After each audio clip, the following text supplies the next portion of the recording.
And for more on this, we're being joined now by former Pentagon official Michael Maloof. Mike, always good to see you. It's always under tough circumstances, though, that you join us.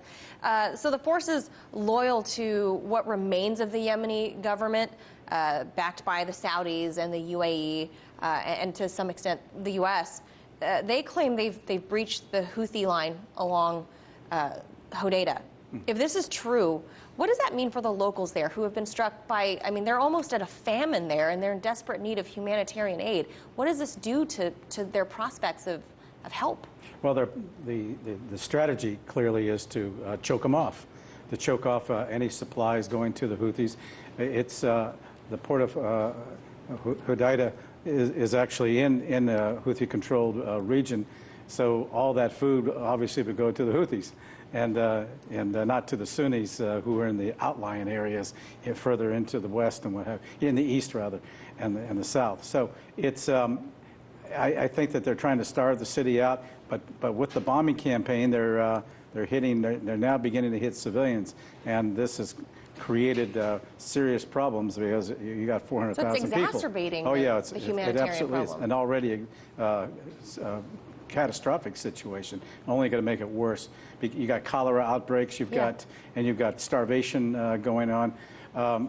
There's going to be right now the UN is raising very serious concerns about it. I don't know what effect it'll have. The world isn't really focusing on it right now. Yeah, they're not. No. Because many in the West now are have been calling this a proxy war between Iran-backed Houthis and government-backed forces that are backed by Saudis and the UAE, and to some extent probably the U.S., right? So is this an accurate characterization of who's backing who, and is this a proxy war?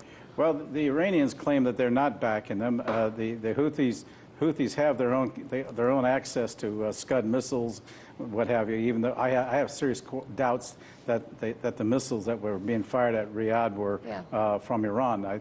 There are a lot of Scud supplies there from the old government.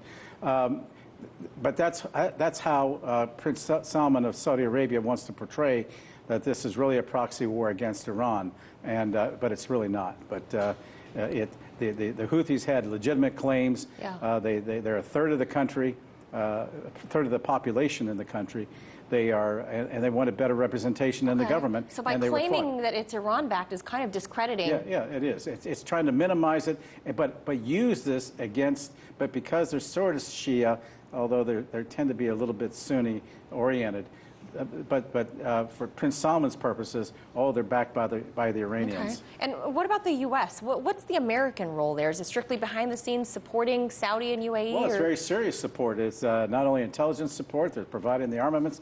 The problem is the U.S. cannot control how the Saudis are using the arms.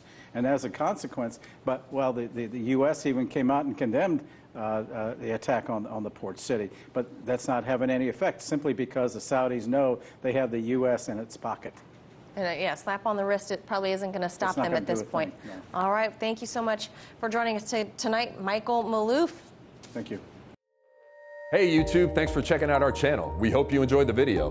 We have tons of content for you just like this. For more of RT America's one-of-a-kind news and analysis, be sure to subscribe and never stop questioning more.